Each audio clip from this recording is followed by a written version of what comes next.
Hola, ¿qué tal? Sean todos bienvenidos a esta entrega del curso de CCNA de DevNet. El día de hoy ya vamos a trabajar directamente con Python, vamos a trabajar con sus operadores y vamos a hacer unos ejemplos pequeños, ¿verdad? Para que usted conozca qué podemos llegar a trabajar con este lenguaje de programación. Como les decía en las clases anteriores, no es indispensable dominar 100% el lenguaje de programación de Python para inicializarnos y poder sacarle partido o provecho a este lenguaje de programación. Podemos arrancar con los conocimientos básicos y gradualmente ir incrementando la experiencia y ir incrementando la lógica de programación. El ejemplo que vamos a ver el día de hoy, pues vamos a mostrar cómo empezar a trabajar con el lenguaje de programación como tal. El primer paso, pues obviamente es abrir el lenguaje, la aplicación que instalamos de Python, en este caso en el sistema operativo de Windows. Vamos a hacer clic en el buscador y vamos a escribir Python. Al escribir Python, pues nos va a abrir todas las aplicaciones que en este caso tengamos con este lenguaje de programación. En este ejemplo, pues solo tengo una aplicación. Entonces, al hacer clic en la aplicación, pues nos va a abrir una ventana en la que vamos a poder trabajar directamente ya con el lenguaje o con el intérprete. Nos da información acerca de la versión que estamos utilizando y la arquitectura que estamos utilizando. Y bueno, vamos a hacer un poco de zoom. Estas triple flechas de mayor que nos indica de que ya estamos directamente trabajando con el lenguaje. Otra manera de ingresar es, por ejemplo, si tenemos el terminal de Windows y nos abre un CMD, pues simplemente colocamos Python y si el nombre está en el path, en las variables de entorno del sistema operativo, pues nos permitirá acceder directamente desde el CMD en cualquier ubicación en este caso en que nos encontremos. Entonces son dos maneras de poder trabajar con el lenguaje de programación. Para salir de la interfaz, simplemente escribimos la palabra quit y abrimos y cerramos paréntesis. De esta manera nos salimos del entorno del intérprete de Python. Vamos a ingresar y vamos a trabajar vamos a trabajar con unos tipos de datos muy básicos de Python y vamos a inicializarnos. Lo primero que tienen que saber es que el lenguaje de programación, y bueno, algo que es, digamos, muy indispensable conocer, es cómo trabajar con algo que se le conoce como variables. Las variables pues son como contenedores que almacenan algún tipo de dato. Ese tipo de dato en Python puede ser un valor numérico, puede ser un valor de tipo booleano, puede ser una cadena de texto. Entonces, las variables son contenedores que nos permiten luego hacer operaciones usando esos contenedores. Entonces, por darles un ejemplo, yo puedo colocar aquí valores numéricos, por ejemplo, un valor 5, un valor 6. Estos son valores numéricos. Puedo sumarlos, incluso puedo usar los operadores aritméticos, por ejemplo, el de suma, 5 más 5 es igual a 10. Puedo trabajar en ese orden y usando la secuencia de operadores. En este caso, por ejemplo, 5 más 5 por 5.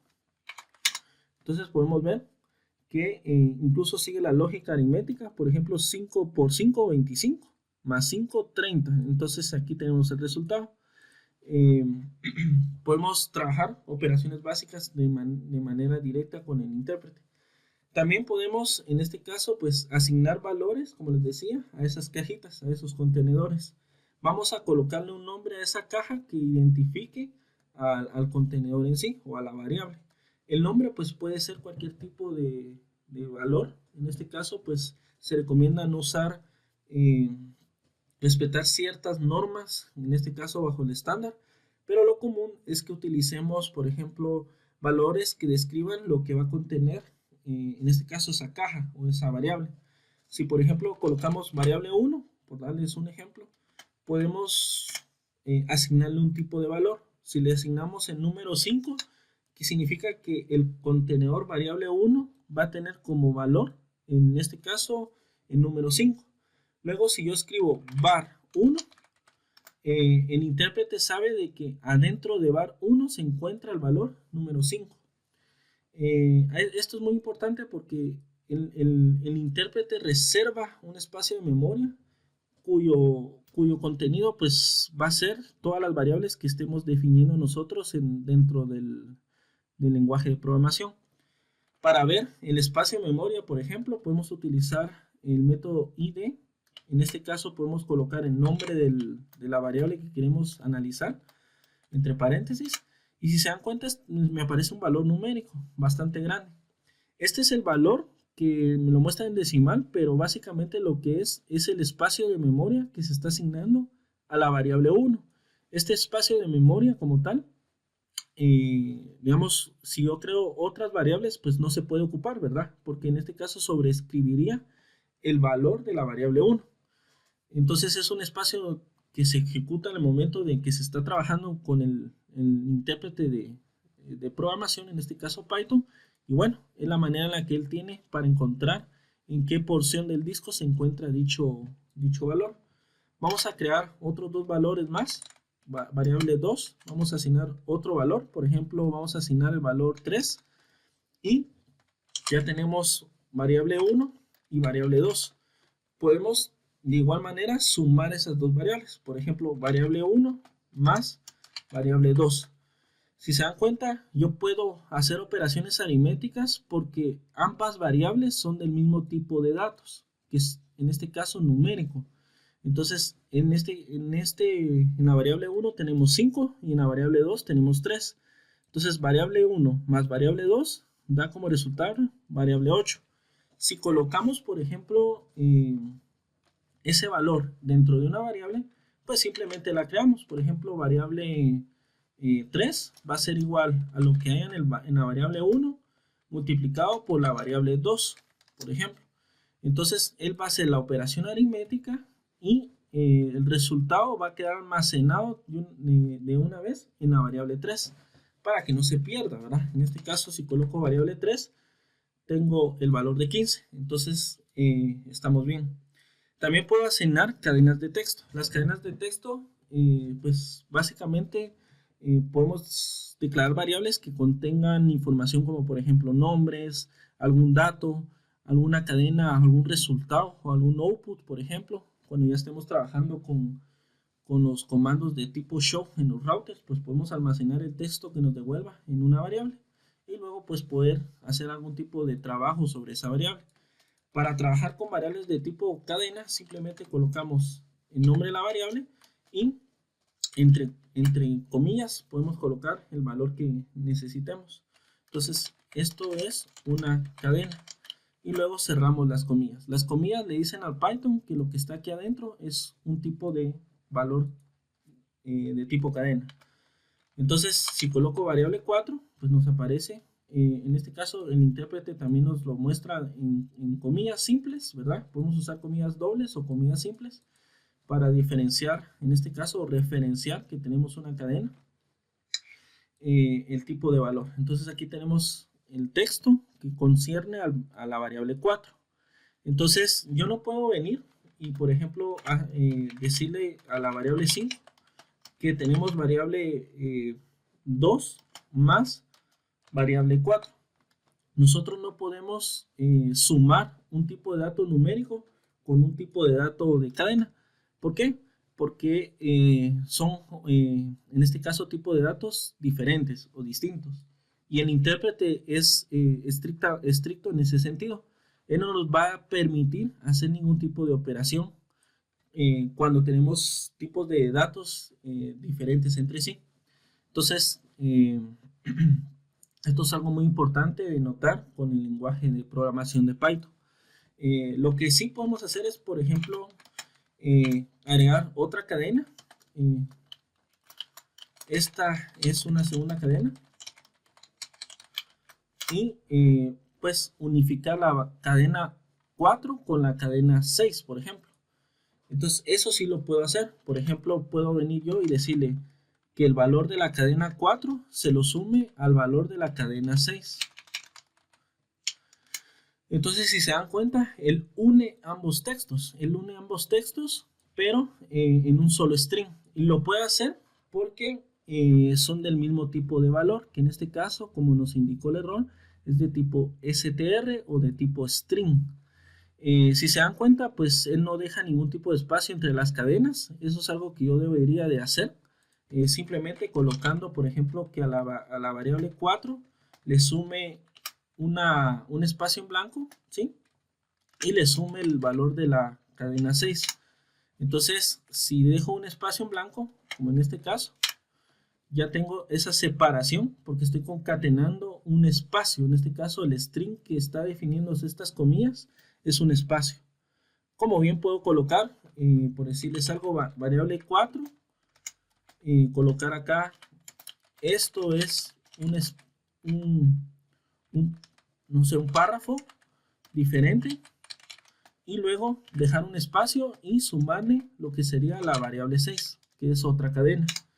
Entonces, si se dan cuenta, unifica las cadenas. ¿Por qué? Porque son del mismo tipo de dato. Esto es algo muy importante que hay que conocer, ¿verdad? Yo puedo concatenar strings o puedo, en este caso, con el operador de suma, siempre y cuando las variables sean del mismo valor, las puedo concatenar, ¿verdad? Si en este caso son dos variables de tipo numérico, pues lo que va a hacer el operador de asignación no es concatenar, sino hacer la operación aritmética. Para saber el tipo de valor que tiene una variable, podemos usar en este caso otro método que se llama type. El type nos va a indicar de qué es lo que contiene, el tipo de dato que contiene dicha variable. Si coloco, por ejemplo, type var 4, me dice que es de tipo cadena. Si coloco type var 1, me dice que es de tipo entero. Entonces, si ustedes no conocen el tipo de valor que tiene una variable, en este caso el tipo de dato, pues pueden utilizar el método type. El type me va a indicar a mí de qué tipo de valor es el que estoy trabajando con esa variable. ¿Puedo tener un mix? No puedo tener una variable como tipo numérico y tipo string de manera simultánea. O es de tipo string o es de tipo numérico, ¿verdad? Entonces, algo que también existe en Python son en este caso, los tipos de datos booleanos. Los tipos de datos booleanos son para hacer comparaciones, o en este caso, para hacer lo que sería una especie de análisis durante el flujo de ejecución del programa. Por ejemplo, yo puedo asignar, por decirles algo, la variable 5 va a ser igual a true y la variable 7 va a ser igual a false. Entonces, si yo coloco type variable 5, tengo que es de tipo booleano, ¿sí? Si le digo tipo 7, o la variable 7, perdón, es de tipo booleano. Entonces tenemos solamente dos tipos de valores en los tipos de datos booleanos, verdadero o falso. Otro tipo de operador son los valores numéricos con punto decimal, o los flotantes que se les llama. Un flotante puede ser, por ejemplo, si yo le digo, por ejemplo, 10 dividido 2, la fracción o el operador aritmético, en este caso de la división, me devuelve con un punto decimal y luego un 0. 10 dividido 2 es 5, pero cuando yo coloco la diagonal, o solo el símbolo de división, el resultado siempre me lo devuelve con formato decimal. Si yo lo quiero con formato entero, pues simplemente le digo doble diagonal. Entonces esta es una división que devuelve el resultado de manera entera. Si yo, por ejemplo, almaceno en una variable 8 lo que sería la división, 10 dividido 2, entonces tengo que la variable 8 es 5.0. Si le digo type var 8, tengo que es de tipo flotante. Ese es otro tipo de dato que trabaja en este caso Python, los valores numéricos con punto decimal. Entonces, si por ejemplo yo coloco 2.4, dése cuenta que este signo de multiplicación doble significa el exponente, o lo que sería 2 elevado a la 4, que da 16. Entonces, es un entero, ¿verdad? Este es un valor entero. El exponente también se expresa de esta manera, con doble signo de multiplicación. Por ejemplo, yo puedo tener operadores de tipo de asignación. Los de tipo de asignación, de tipo comparación, sería más bien dicho, me permite hacer ese tipo de análisis y me va a detonar un tipo booleano. Por ejemplo, si yo le coloco almacenarme en una variable 9, si 4 es menor que 2, entonces, ¿qué valor vamos a tener acá? Vamos a retornar falso, porque 4 no es menor que 2. Pero si le coloco que 4 es mayor que 2, entonces vamos a tener un cambio en la variable, ¿verdad? En el valor de la variable, ahora por verdadero. Entonces, estos simbolitos de mayor que y menor que son los operadores de comparación. Entonces, yo puedo utilizarlos para hacer este tipo de análisis cuando yo necesite en mi flujo de ejecución hacer este tipo de operaciones. Por ejemplo, 4 es igual a 4, entonces para colocar o hacer ese tipo de análisis tenemos que colocar el doble igual. 4 es igual a 4, eso es cierto. 4 es diferente de 4, eso lo expresamos con el signo mayor que y signo igual, símbolo igual. Eso es falso porque sí es igual a 4. Entonces, por ejemplo, 10 es menor o igual que 5, eso es falso. Entonces podemos trabajar con este tipo de operadores, ¿verdad? Entonces, los tipos de datos en Python, como les decía, para recapitular, tenemos los tipos de operadores de comparación, aritméticos, lógicos, de asignación y los especiales. Tenemos los tipos de datos que serían numéricos o de cadena y los de tipo booleano. En la siguiente clase pues vamos a seguir trabajando, vamos a hacer algunos ejemplos y vamos a empezar a trabajar con un IDE ya propiamente dicho. Bueno, nos vemos en el siguiente video.